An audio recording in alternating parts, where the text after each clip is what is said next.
ನಮಸ್ತೆ, ನಮ್ಮ ವಿಡಿಯೋಗೆ ಸ್ವಾಗತ. ವಿರಾಟ್ ಕೊಹ್ಲಿ RCB ಕ್ಯಾಪ್ಟನ್ ಆಗ್ತಾರಾ ಇಲ್ಲ ಅನ್ನೋ ವಿಡಿಯೋ ನೋಡೋ ಮುಂಚೆ ನಮ್ಮ ಚಾನಲ್ನ ಸಬ್ಸ್ಕ್ರೈಬ್ ಮಾಡಿ ಹಾಗೂ ಬೆಲ್ಲೈಕನ್ ಕೂಡ ಪ್ರೆಸ್ ಮಾಡಿ. 17ನೇ ಸೀಸನ್ಗಳಲ್ಲೂ ಕಪ್ ಗೆಲ್ಲಲೇಬೇಕೆಂದ ಅನ್ನೋ ರಾಯಲ್ ಚಾಲೆಂಜರ್ಸ್ ಬೆಂಗಳೂರು ತಂಡ ಕನಸು ಮುಂದುವರಿದಿದೆ. ಪ್ರತಿ ವರ್ಷವೂ ಈ ಸಲ ಕಪ್ ನಮ್ದೇ ಅನ್ನೋ RCB ಫೈನಲ್ ಹೋಗದೆ ಬರೋಬ್ಬರಿ 8 ವರ್ಷಗಳು ಕಳೆದಿವೆ. ಕಳೆದ ಸೀಸನ್ನಲ್ಲೂ RCB 14 ಪಂದ್ಯಗಳಲ್ಲಿ 7 ಮ್ಯಾಚ್ ಗೆದ್ದು ಪ್ಲೇ-ಆಫ್ ಪ್ರವೇಶಿಸಿತ್ತು. ಹಾಗಾಗಿ ಮುಂದಿನ ಸೀಸನ್ನಲ್ಲೂ ಕಪ್ ಗೆಲ್ಲಬೇಕು ಎಂದಿರೋ RCB ಹೊಸ ಕ್ಯಾಪ್ಟನ್ ಹುಡುಕಾಟದಲ್ಲಿದೆ. ಇತ್ತ ವಿರಾಟ್ ಕೊಹ್ಲಿ T20 ಅಂತಾರಾಷ್ಟ್ರೀಯ ಕ್ರಿಕೆಟ್ಗೆ ವಿದಾಯ ಹೇಳಿದ್ದು ಮತ್ತೆ ನಾಯಕತ್ವ ಚರ್ಚೆ ಶುರುವಾಗಿದೆ.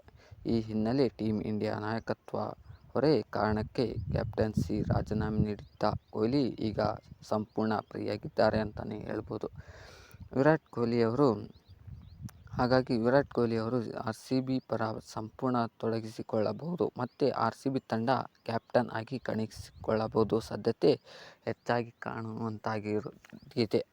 ಇದರ ಮಧ್ಯೆ RCB ಮೆಂಟರ್ ಹಾಗೂ ಬ್ಯಾಟಿಂಗ್ ಕೋಚ್ ಆಗಿರುವ ದಿನೇಶ್ ಕಾರ್ತಿಕ್ ಒಂದು ಹೇಳಿಕೆಯನ್ನು ಕೊಟ್ಟಿದ್ದಾರೆ ವಿರಾಟ್ ಕೊಹ್ಲಿ ಅವರ ಬಗ್ಗೆ. ದಿನೇಶ್ ಕಾರ್ತಿಕ್ ಹೇಳಿದ್ದೇನು ಅಂತ ನೋಡಿ.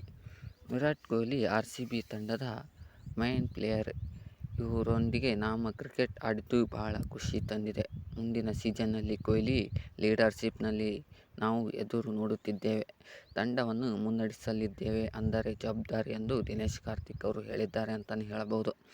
ಕೊಹ್ಲಿ RCBಗೆ ಕ್ಯಾಪ್ಟನ್ ಆಗ್ತಾರಾ ಇಲ್ಲ ಅನ್ನೋದ್ರ ಮತ್ತೆ ರೆಕಾರ್ಡ್ಗಳು ಹೇಗಿವೆ ಅಂತ ನೋಡೋಣ ಬನ್ನಿ. RCB ತಂಡವು 143 ಪಂದ್ಯಗಳಲ್ಲಿ ಮುನ್ನಡೆಯಲ್ಲಿರುವ ಕೊಹ್ಲಿ 66 ಪಂದ್ಯಗಳಲ್ಲಿ ಜಯವನ್ನು ಸಾಧಿಸಿದ್ದಾರೆ. ಹಾಗೆಯೇ RCB 2016ರಲ್ಲಿ ಫೈನಲ್ ಪ್ರವೇಶಿಸಿತ್ತು ಮತ್ತು 3 ಬಾರಿ ಪ್ಲೇ-ಆಫ್ ಅನ್ನು ಕೂಡ ವಿರಾಟ್ ಕೊಹ್ಲಿ ಆಟದಲ್ಲಿ ಹೋಗಿತ್ತು. ಇದರಿಂದ ಕೊಹ್ಲಿಯನ್ನು ಮತ್ತೆ RCB ಕ್ಯಾಪ್ಟನ್ ಮಾಡುವುದು ಯೋಚನೆ ಮಾಡಬೇಕಾಗಿದೆ.